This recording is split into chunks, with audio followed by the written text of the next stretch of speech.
Hello, everyone, and welcome back to the Football Fignuts podcast.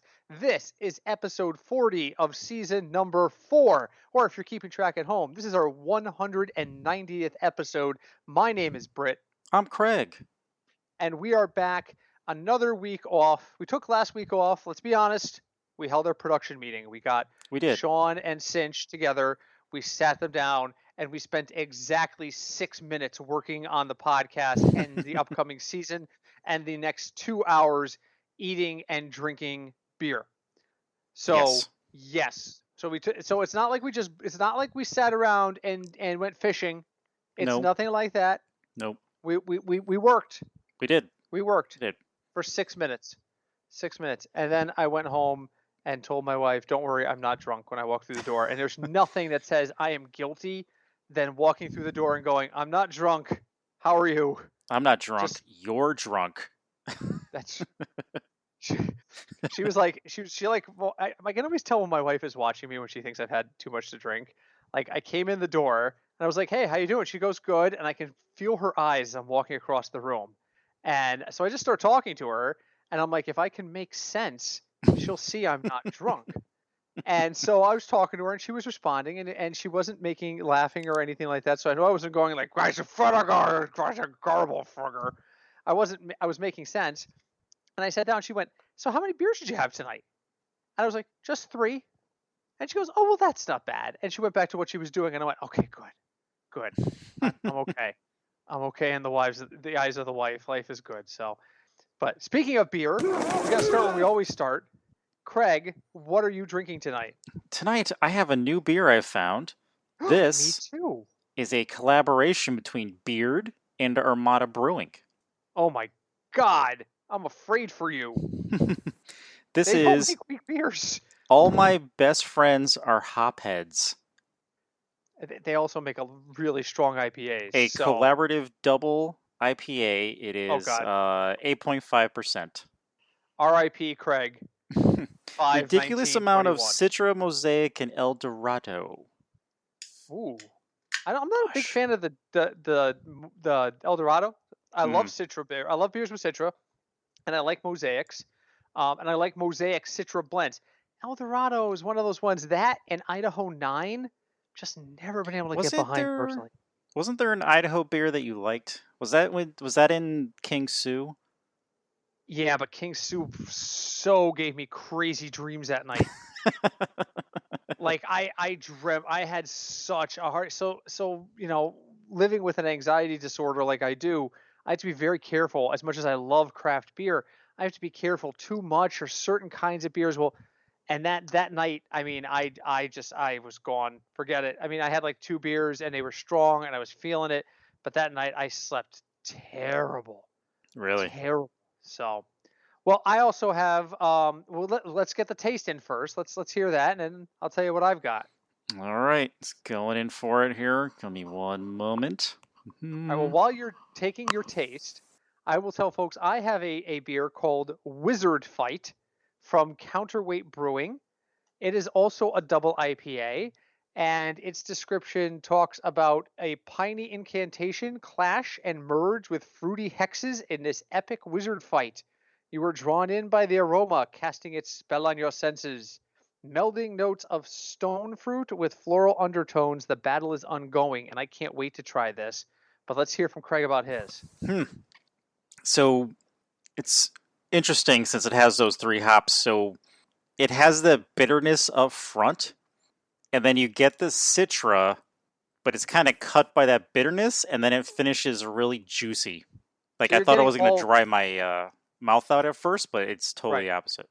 So you're getting kind of waves of hop flavor then. Yes. Okay, that sounds good. I'm going in for the Wizard Fight. This was a gift, by the way, from our friend Matt Cole. So cheers to Matt. Thank you for the recommendation. All right. And while Britt's tasting that, you know what I miss about doing the podcast in person? Seeing Britt reaction when he tries a new beer. Listen, I did a lot.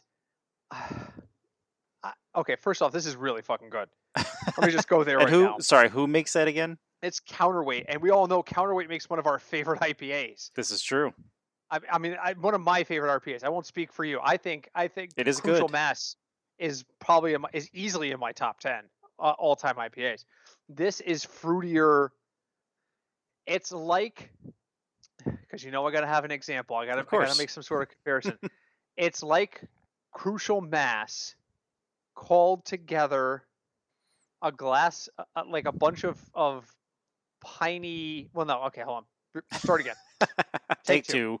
It's like Crucial Mass called a meeting. And Mm-hmm. I'm imagining like a Godfather like setting right now, Mm-hmm. where Crucial Mass called a meeting between Citrus Fruits and Road to Ruin by Two Roads. Huh. It's very good, and my only regret is I only have the one can of it. Craig and I last Sunday hosted a gathering for some friends. We rented out a theater to do a socially distant movie, and an old friend of mine was interested. A guy I see maybe once a year if I'm lucky, and he knows craft beer is one of my passions. He showed up with a 4-pack of random beers he thought I would want to try, and this is one of them. Oh, nice. Yeah, 8.2%, by the way. So this is the only beer of the night. But man, yeah, I would absolutely drink this again. This is probably a 4.5 on Untapped for me. Ooh, wow. Yeah, that it's once you get over 4, it's usually a good sign. Let me see if I can get a composite number off of Untapped really quick. Is there a barcode on this? How is there no barcode on this beer? Who makes beers without barcodes anymore? Come on, seriously. All right, well, fine. I'll do it the old-fashioned way. So, yeah. So we have not a ton to talk about tonight, but enough. There's some stuff going on. Do you want to? Oh, it's a 417 composite. Oh my Whoa. God, really? It's a 413 weighted. Weighted? Wow, weighted. Okay, so they use an algorithm at Untapped to weight beers in accordance with the number of people who have rated it. Mm-hmm. So let's just say I invented a beer and I only got 10 people to review it and all of them gave it a 5.0. Okay. So if somebody goes and searches it on Untapped, they're going to see 5.0. It's weighted based, I don't know what their algorithm does, but there's a number that's an actual rating and then there's weighted. Weighted uses statistical formulas to say, it's probably not as good or it's probably better than what you're reading. So when the actual number and the weighted number are the same or are close, that means statistically enough people have rated this that they feel that the rating is accurate. But like if I had all 10 of those folks rated a 5.0, if you went on Untapped, it would probably say, okay, rating 5.0, weighted rating 3.76. Because it's taking into account that it's a small sample. It's a statistical tool to eliminate sample size inconsistencies. Mm-hmm. So the fact that this is a 417 rated and it's a weighted 4.13 says to me that means enough people have drank it that the number is reliable. The big thing is a lot of times weighted is lower than the actual rating because sample size, people just, Untapped just assumes that people are just giving it good ratings up front. But, if it's that high, it's probably really good. And I think it's really good. It's going to get a 4.5 from me. Nice. All right. Anyway. Okay. On to the news. Do you want to give or receive to start off tonight's burning hot takes? Let's get to burning I hot will receive. All right. Well, the elephant in the room continues to be Aaron Rodgers, right? The Aaron Rodgers ongoing saga. Will he be a Packer? Won't he be a Packer? Someone in our thread the other day pointed out that Bart Starr played exactly 16 seasons for the Packers, that Brett Favre played 16 seasons for the Packers, and Aaron Rodgers just completed his 16th season as a Packer. Mm-hmm. So there appears to be some sort of jinx kind of thing there, so to speak. The question for you tonight is Aaron Rodgers is going to make a public appearance. On Monday, he is appearing on the very last episode of the Kenny Mayne show as Kenny Mayne is leaving ESPN. I have no idea where he's going, by the way. I have not heard anything about his future I don't think plans. he's said yet. I'm looking to see. Okay, he did an article with the LA Times about why he's leaving ESPN, but I don't see anything. Cap reasons. Yeah.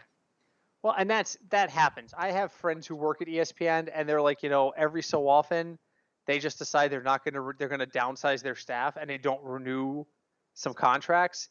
He goes, everybody's like, oh, they fired 6 on-air personalities. No, they just told them they're not going to renew their contracts. It's different. It's different when you're a contract employee. So yeah. So for cap reasons, he might be a cap hit. Regardless, the last episode is going to feature Aaron Rodgers. Does Aaron Rodgers go on there and talk at all about this? Because he made one appearance prior to this. He interviewed with Mike Tirico during the Kentucky Derby, and he never once mentioned the Green Bay Packers or his situation. So he's going on Kenny Mayne on Monday. What do we expect from Aaron Rodgers on Monday? With all of this still up in the air, I don't think unless he gets asked a direct question, I don't think he's going to bring it up at all. Because I was just reading that allegedly the Packers really want him to come back and don't want to trade him now. So yeah, but will he come back? That's the thing. Yeah, but I don't. Plus, you have to think about there's so much money involved. I think it's one of those things where he just can't say anything, one way or the other. Kind of like someone like a lawyer kind of thing, working on a case. You can't really say what you really think. So okay, I can see that. Unless he gets asked a question directly, I don't think he's going to mention it. I think Aaron Rodgers knows how important Kenny Mayne has been to the sports world over the last 30 years? 20? I don't know. Yeah, it's up there. He was one of the guys in the basketball sketch. Oh. Do you remember this sketch? Oh, I know this is one of your favorite things where they try to explain the basketball system. And they have the tournament like bracket behind them that is like does not make sense. It is the worst looking flow chart you've ever seen.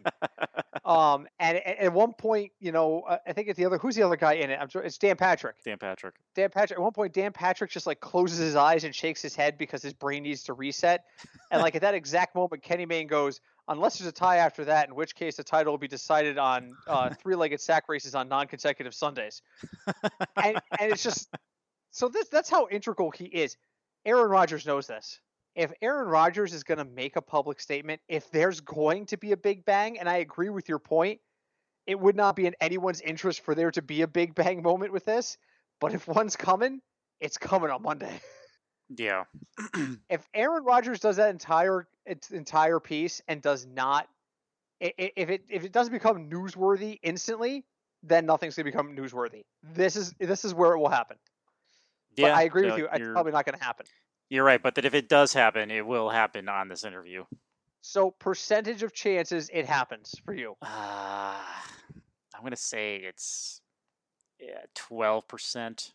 I think about 10% is accurate, yeah. All right, so we'll see. We'll touch back next episode. What have you got for me? So I want to know your thoughts on the 2 people the Giants recently signed.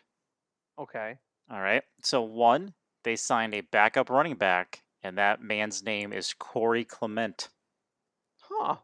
And then a comeback story continues because this guy has not played or been on a roster since 2018.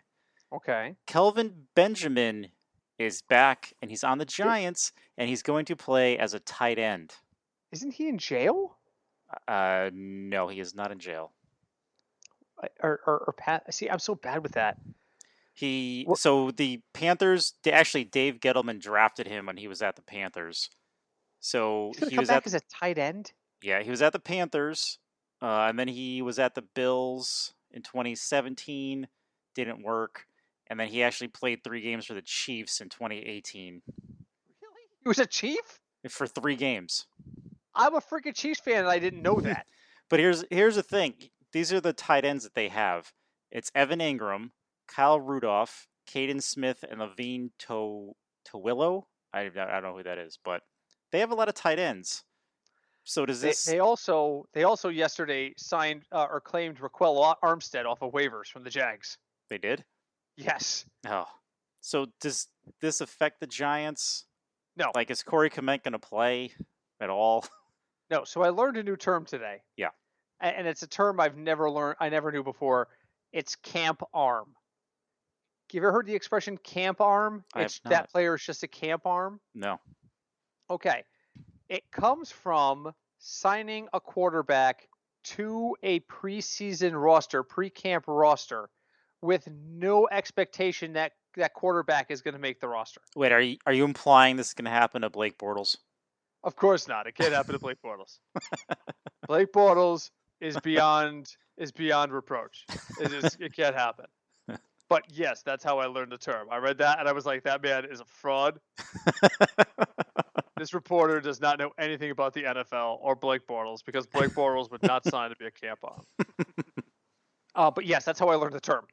I feel like bringing him in is a camp situation. So if Evan Ingram and Kyle Rudolph both get injured, and let's face it, that's a better than 10% chance. Yeah, that is true. Injury prone, Mm-hmm. then he makes the roster. If it doesn't happen, he probably doesn't make the roster. And that's probably what Raquel Armstead is too. Armstead is coming in to make sure that Barkley is 100%. Because if Barkley's not 100% and he needs to start on the injury list, then Armstead's probably the number 2 running back for a couple of weeks. But he's not going to be there permanently. So this doesn't move the needle for me. Does it move the needle for you? No, not really. I'm surprised that they signed them. Actually, I really wasn't expecting to see their names. Yeah, I was surprised just now when I just searched New York Giants to see that Armstead is been claimed off of waivers. But I think these guys are just stocking up because let's be honest, the injury to Saquon Barkley last year really screwed over everything they wanted to do. Yeah, that really derailed their entire season. It took away for their ability for their offense to function. Well, yeah, and I mean, and just to improve. I mean, I'm drawing a complete blank on their freaking quarterback. Why does Daniel this Jones always happen? Thank you, Jesus, I'm stupid. Danny Dimes. Yeah, Danny Dimes. I predicted last year he was going to have a big advancing year. He was going to get better. We were going to see progress, and it didn't happen. But did it not happen because of him, or is part of it because Barkley wasn't there? I think it's both. I think he took too much on himself, and I think that Barkley's absence hurt his ability to advance. Listen, Devontae Freeman ain't doing it. No. Nobody is busting into the room of the defense that's going to play the Giants that week and going, I just found out they signed Devontae Freeman. We got to scrap everything. That wasn't happening. True. That happens when Saquon Barkley. If Saquon Barkley gets activated and the guy has to burst in and go, Saquon Barkley just got activated, that does change your planning. Nobody's busting through the door to complain about Devontae Freeman. So that's my big thing. So I think this is insurance. This is insurance. And the Giants scrambled last year. Devontae Freeman was signed, 2 weeks after Barkley got hurt? And was it week 1 or week 2 that Barkley went down? Was it week 1? It was 1 or 2. It was early on. It was week 1 or 2. It was very early. But it was just, you knew that was, they went out, they got Freeman. You're like, okay, well, Freeman's either going to save this by going out there and having 150 yards his first game because no one's taking him seriously, or he's going to be a non-factor, and he was a non-factor. So, no, this doesn't move the needle for me. This is insurance. These are insurance signings. Yep, exactly. This is insurance. So, all right. What else do I have for you? I don't know. Well, I already had Blake Bortles. Blake Bortles in the Packers. He's a camp arm. Deb's favorite voice. Deb hates his voice. One of these days, I'm just going to call Deb's cell phone for no reason and go, hi, Deb. I'm calling to remind you of the glory that is Blake Bortles. You need to accept Blake Bortles as your quarterback and savior. And just go from there. So, actually, Bortles was my second question, so I kind of screwed myself. All right, so this is one of the topics I had for tonight, but I have so many topics for tonight that we can kind of jump one into a question right now. I'm reading a lot of lists right now, a lot of rankings, a lot of preseason mumbo jumbo, and one of them is ESPN's power rankings. Okay. So every week they put out power rankings. How on earth you put out power rankings when camps haven't started yet? I don't know, but they do. I'm going to give you the top 5 teams in order. Okay. I want you to tell me which one of these 5 teams is the most disappointing of the 5 this year. So All if right. one of them's not going to make the playoffs, or one of them is going to struggle, or injuries is going to handcuff them, which one of these 5 teams are you like, yeah, that's the guy who's most likely going to happen? So their number 1 team, shock of shocks, is the Kansas City Chiefs, Yep. which I Shocking. hate. Number 2 is the Tampa Bay Buccaneers, which I also hate. Number 3 is the Buffalo Bills. Hmm. Number 4 is the LA Rams. And number 5 is the Green Bay Packers. Which of those 5 teams, Chiefs, Bucks, Bills, Rams, or Packers, do you expect to be the most disappointing compared to the other teams? I mean, they could all be playoff teams, and one of them is still the most disappointing one. True. The Rams. For me, it's I'm kind of stuck between the Rams and the Packers. The Rams, the Rams changed quarterbacks. Their offense is going to change. They're definitely going to throw a lot more now. And the Packers, what's going on with Aaron Rodgers and what happened last season, I think I'm going to lean towards the Packers in this list. I'm going with the Rams. They're going into a transition year with an older quarterback that they can't afford to have a transition year.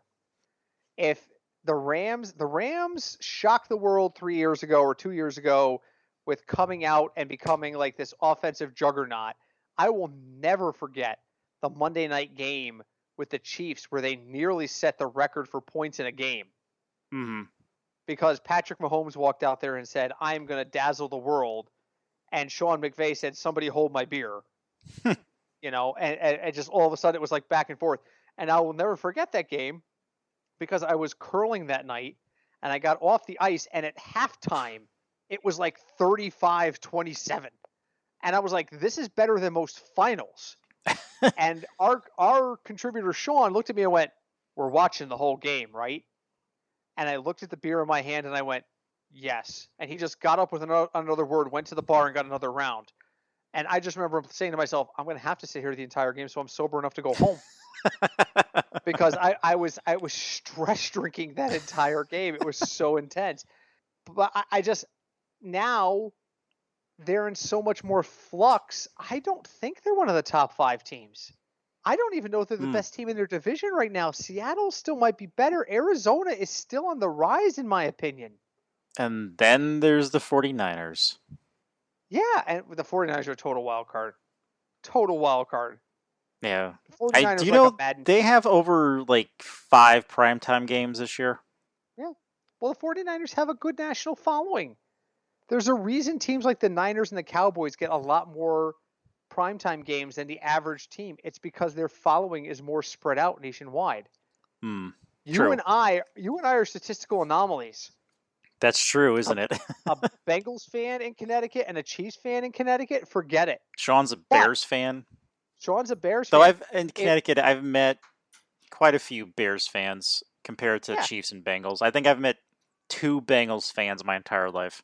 But if you walk into a sports memorabilia store in Connecticut, take out the 3 most local teams. Take out the Patriots, take out the Jets, take out the Giants. Just disregard them. Whose stuff do you see laying around? It's Dallas.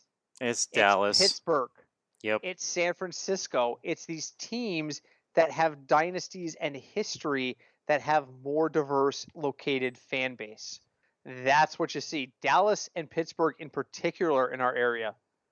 No, that is true. I guarantee you. Go into any sports memorabilia store in Connecticut and just ask the guy, what do you have signed by a coach from Dallas? And I guarantee you he has something signed by Landry or even Barry Switzer, for God's sakes. He's got something. Then look at him and go, all right, now show me what you've got signed by the Tennessee Titans or the Houston Oilers. And it's got to be a coach. And get ready for the dumb, stupid look you get back. That's all there is to it. That's all there is to it. So, yeah, all right. So that's fair. That's fair. So let's move on to our main topics because, believe it or not, we're already halfway through our time. Our main topics today is random stuff that's going on in the league. The big one is I stumbled across an article on CBS Sports today. The AFC North's burning questions for 2021. Oh. And you being a Bengals fan by default makes you our AFC North expert. So I wanted to get your take on a couple of these ideas. So I've got one per team. Just give me, doesn't have to be huge. If you got a lot to say, go for it. But just, and I haven't told them any of these, by the way. So Craig said Nope. no time to prepare. No time to prepare. That's how we like to do things around here. We do it live. Let's start with the Browns. Okay. Simple question. Mm-hmm. I want a yes or no answer, and then you can explain any way you wish. Okay.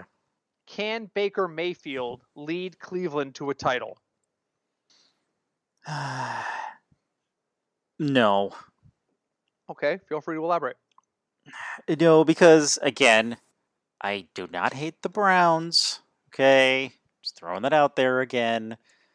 Going by the Browns' history and just seeing how the team is and what happened, how they melted last year, I don't think they're going to be able to overcome that with who they have. Yeah. I think last year in the playoffs, what happened to them is like what happened to Atlanta when Cinch jinxed them and they lost the Super Bowl. Like, I don't think they're going to be able to come back from that loss. Let's remind something of folks. That game was 22-3. Kansas City came out.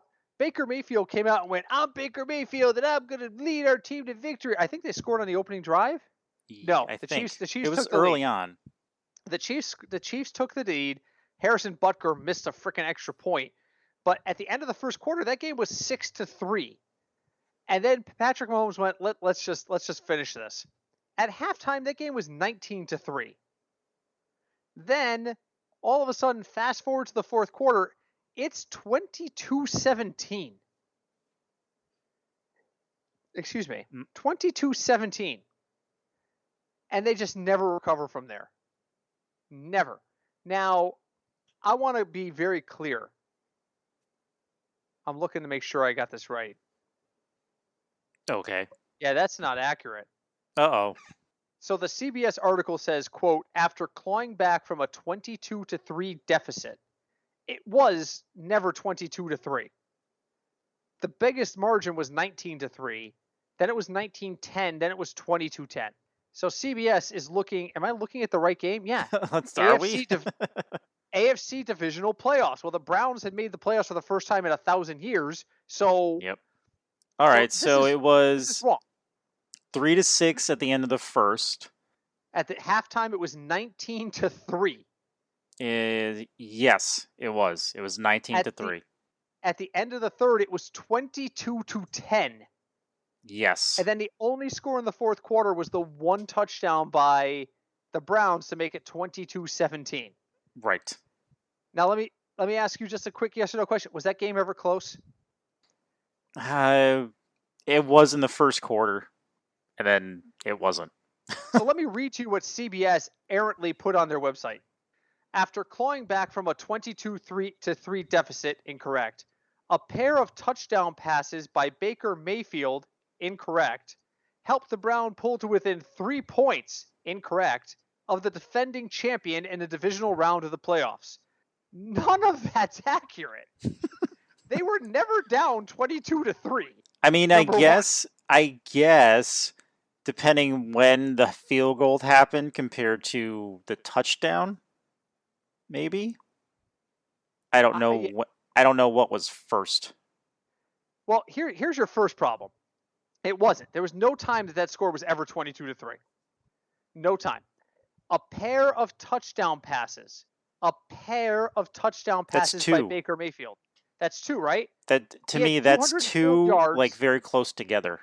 Okay, well, he had 204 yards and 1 touchdown pass. Yes, and 1 interception. Correct. So unless the interception was run back for a touchdown, I'm looking at the box score, it wasn't, which would be an odd thing to credit him with.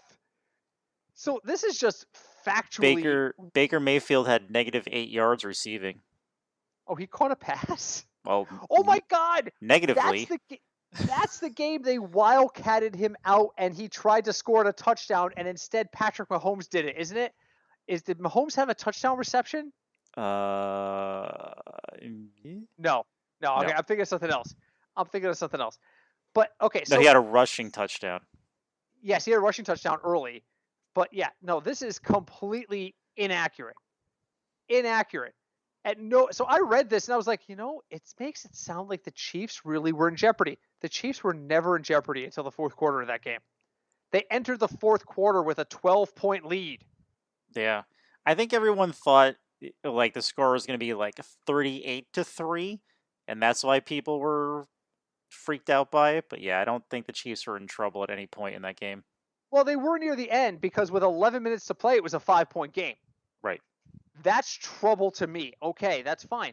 And that's where this whole point was going until I really wanted to point out that this article on CBS Sports is completely inaccurate. Like 3 major points are wrong. It was never 22-3. Oh my God, I lost the article I wanted. Oh no. There it is. It was never 22. No, I don't want to take a survey. Go away. It was never 22-3. They were never down 3 points. And Baker never threw 2 touchdowns. It's just, this is not correct. But if you read it that way, it sounds like, oh my God, they threatened the goddamn Chiefs? Can Baker actually do this? And the answer to your question, even if all this is true, is no. No. They were down by less than a touchdown, and they failed to convert. Yes. So no, Baker Mayfield can't. Not only can Baker Mayfield not lead Cleveland to a title, but Brian DeArdo of CBS Sports can't write an article with factual information in it. That's where we're going with that. All right, second one. Yeah. Bengals. Okay. Cinch is going to disagree with me. Well, you can't disagree with the previous one because it's factually inaccurate. Bengals. Did Cincinnati do enough to protect Burrow? Oh, that's the question you did. And now I just log off because he can just finish the episode with everything they did wrong in the draft. Literally, I'm just going to sit here and enjoy my beer. The Bengals, they listen. So Bleacher Report gave the Bengals an F for their draft. That is absolutely ridiculous. I was going to say, what do you give them? I'll give them a B. Even though they didn't draft the offensive lineman you wanted in the draft? I did, because right now he has COVID, so I don't know how he's going to be when he can play again. Fair enough. Go on. Here's the thing. The last 3 years, the Bengals have drafted, out of the last 3 years, the Bengals have drafted a offensive lineman in the first round. Okay?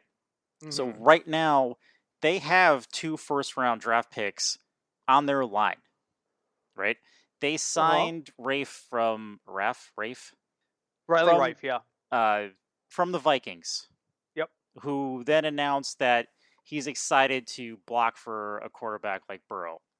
Spain's back, and they have a few other guys coming back. They also did draft Jackson Carman. Yep. They also drafted 2 other offensive linemen later on. Deontay Smith and Trey Hill. I have it all in the article in front of me. Thank you. But you know what? Because I'm horrible with names. Is that accurate? I don't know, because the last piece was so freaking full of errors that I don't know if any of this is true. He might just double check. Hey, honey, give me a name that sounds football. Deontay Smith. Good, thank you.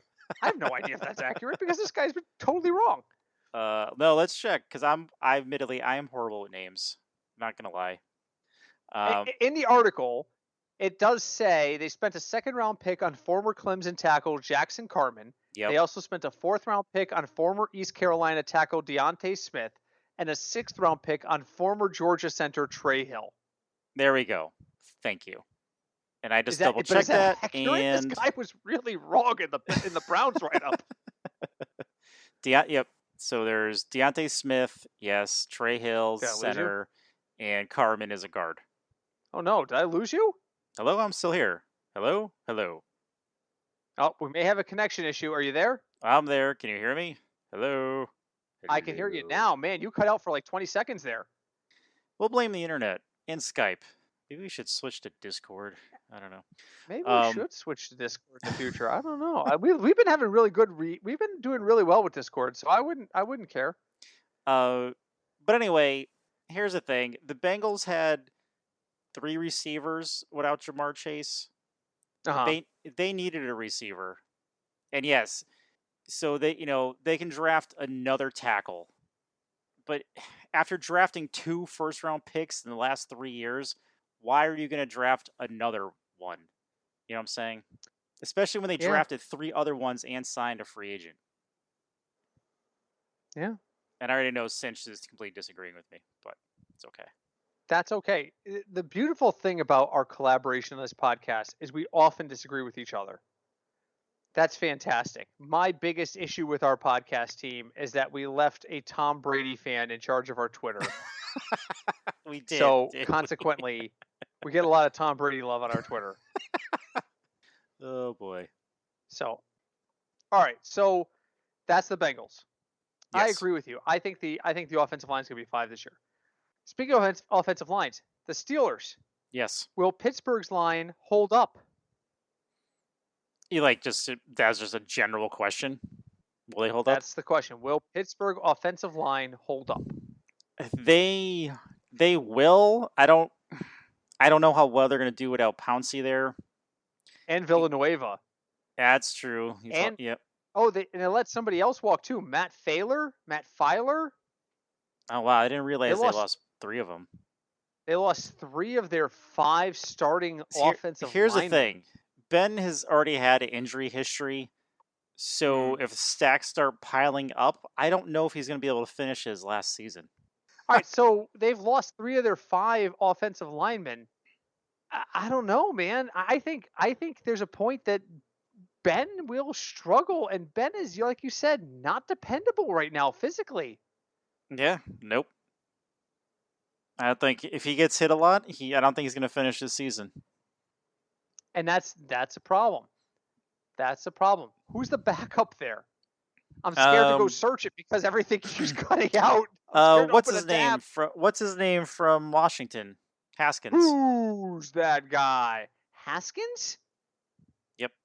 Haskins and the other guy that got hit in the head with a helmet last year or the year before. Haskins is in Pittsburgh? Yeah. So Washington was Washington was like, we're tired of waiting for you to get your shit together. Who is starting in Washington this year? Yeah, so it's Ben Roethlisberger, Dwayne Haskins, and Mason Rudolph. Ryan Fitzpatrick is in Washington? Yes. Oh my God, here we go. A sneak preview of my draft advice. Use Ryan Fitzpatrick the first 3 weeks and then drop him. Or trade him. Oh my God, that's too much. I can't with them. I just can't. Oh my God. All right, let's move on. Last but not least, the Ravens. Yeah. Does Baltimore have enough pass rushers? Maybe. I mean, they've always had a decent defense. I think their biggest question, not even a question mark, but their biggest issue is going to be Lamar. Yeah. Because Lamar's thing is he can run. And then I think offense is the issue there, yes. He can run, and if a defense can contain him, let's face it, and I've talked to Ravens fans, I'm a friend with one, a Ravens fan, and he even admits it, if Lamar has to throw over 20 yards, and they're in trouble. The inconsistency on offense, and God, if I'm mumbling, it's because I've just finished that beer, and man, is it hitting me like a brick. This is a delicious beer, but it might be banned going forward. It is too good. If I had 2 of these, what was their percentage? Forget it. 8.2. Okay. I drank it under 40 minutes. Wait, what was double ruffled? 27.6? I don't know. I just know some beers hit me harder than others, and this one's hitting me like a freaking rock. And I had dinner after double ruffled. Craig texted me every recording day for about a month.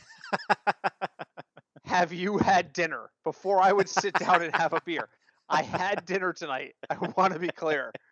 So, the question about Baltimore having enough pass rushers is interesting to me because we just spent about 15 minutes talking about offensive line issues for literally half the division.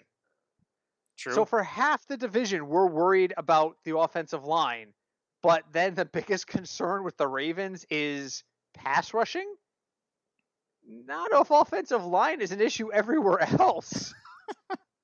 I don't think Baltimore. I think I agree with Craig. Baltimore's biggest issue is not its offense, is not its pass rusher, it's its inconsistency. They need to be more consistent. That's where I'm at. So Oh, and believe it or not, double ruffled is 8.2. oh my God, what is this again? I think you just Eight said point 8.2. two. Oh no.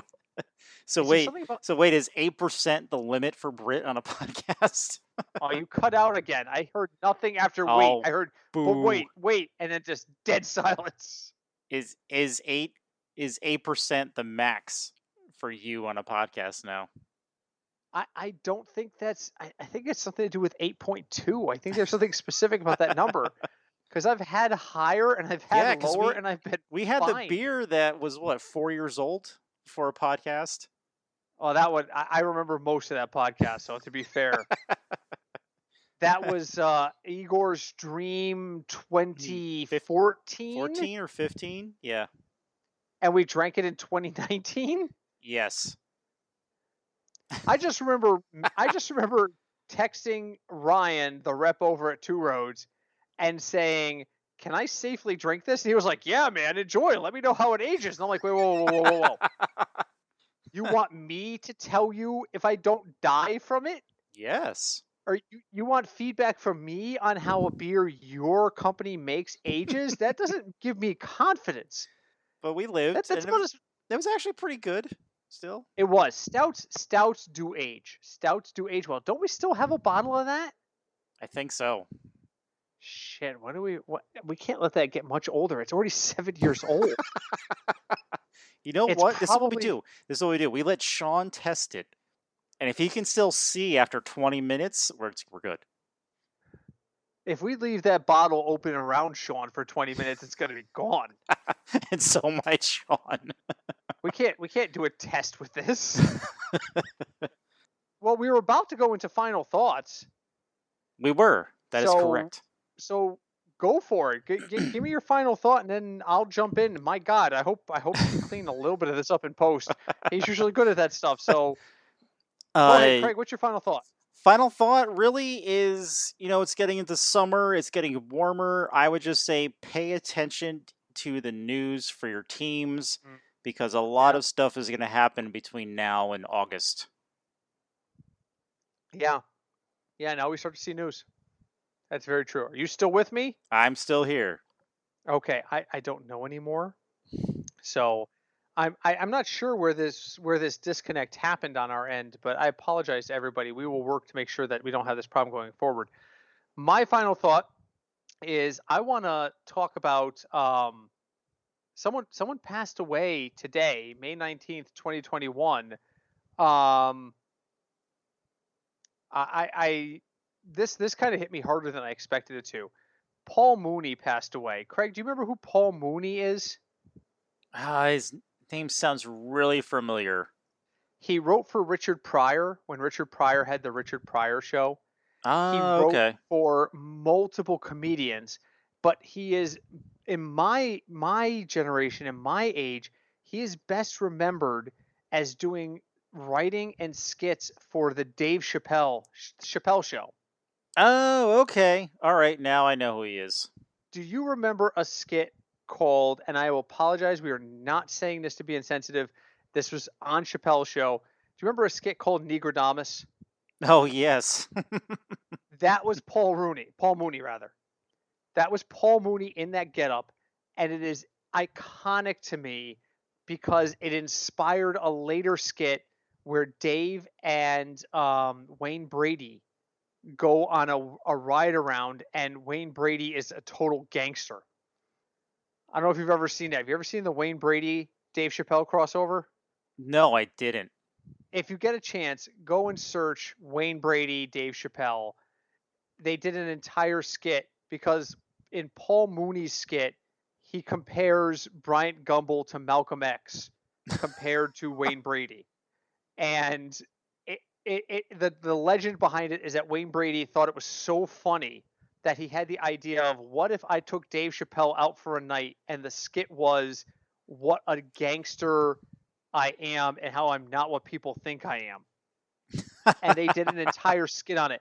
At one point he was selling drugs during their ride around. At one point, he was collecting money for some prostitutes he pimped for, things of that nature. But it was all inspired by Paul Mooney's skit on Chappelle's show. And he wrote that skit in which he said the reason why white people love Wayne Brady is because he makes Bryant Gumbel look like Malcolm X. And it was not only hysterical. Oh my He was God. not only a hysterical writer, but he delivered it so well and inspired a great follow-up with Dave Chappelle and Wayne Brady together. I saw he passed today. They put his picture on the screen on the news, and it was just a quick little 2-second snippet. But I was like, oh my God, that's actually a major loss for the comedy world. That guy's been writing comedy for really good comedians for over 40 years. So my final thought is just to rest in power, Paul Mooney. My God, your humor will be missed. He was just one of those guys who was like, there is nothing off limits in comedy. Nothing. I will make fun just of like everybody. George Carlin. Like George Carlin, like Richard Pryor.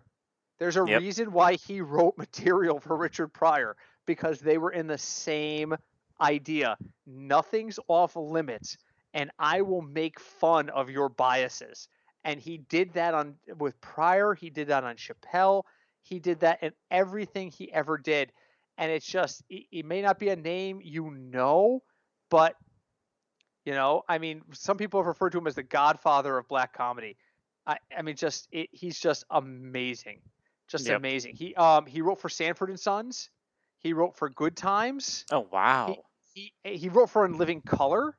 Wow. He has been behind the camera in some of the best comedy of the last 50 years. And I will never forget that he did a very funny sketch that then inspired Wayne Brady and Dave Chappelle to team up on an even funnier sketch. And I remember in the sketch where Wayne Brady is driving Dave Chappelle around, at one point he spikes Dave's drink. Wayne Brady spikes Dave's drink with some sort of like hallucinogen. Mm-hmm. And when Dave starts hallucinating, he hallucinates Paul Mooney warning him about Wayne Brady. So my final thought is rest in power, man. You brought so much laughter to the world, and it's so desperately needed. And not only did you bring laughter, but you brought laughter that made people feel uncomfortable and to really think about where they stand on issues. And that's important. That's important. Rest in power is what is trending right now on Twitter because he passed. So, I mean, his name isn't trending on Twitter, but rest in power is, and if you click on it, it takes you straight to the announcement of his passing. So rest in power, Paul Mooney. You did amazing work, and we appreciate it. You could do amazing work for us. You can go online and leave us a review wherever you listen to us. Apple, Stitcher, iHeart. We're on iHeart now. We just added somebody else. Who did we just add recently? Audible. We're on Audible now. My God, how did we make that happen? Magic. So wherever you listen to us, please leave us a review. It's always helpful to get feedback from folks in our audience to see what we can do better and what you like and what you don't like. You can also reach out to us. We are at Fignuts DFS on Twitter. The Cinch is in charge of our Twitter account. You want to anger the Cinch? Send some slander at Fignuts DFS about Tom Brady. Or Tom Brady. You go ahead. You slander Tom Brady, or one of these days it's going to happen. One of these days somebody's going to write it and go, Tom Brady's the most overrated quarterback on earth, and his coach stinks, and I hate New England. And then all of a sudden I'm going to just open Twitter randomly because I still get the tweets on my phone, and I'm going to have 73 notices. Because people are just like rallying against it. It's going to happen, but it hasn't happened yet. It'll happen eventually. So, but yes, definitely leave us that information and definitely reach out to us also through email. We are fignutsdfs@gmail.com. I know I'm stumbling. I want to apologize again. Craig takes great pride and extraordinary efforts in our audio. Tonight is not on him. Our audio breaks were probably, either internet provider or Skype related. We will work to fix those. Please don't blame him. If I know Craig, he will be spending the next 6 days running diagnostics on everything. He'll be Possibly. on the phone with his IP, screaming at them that his bandwidth is too small. So we apologize for that. We will make sure that we get that better. So, all right.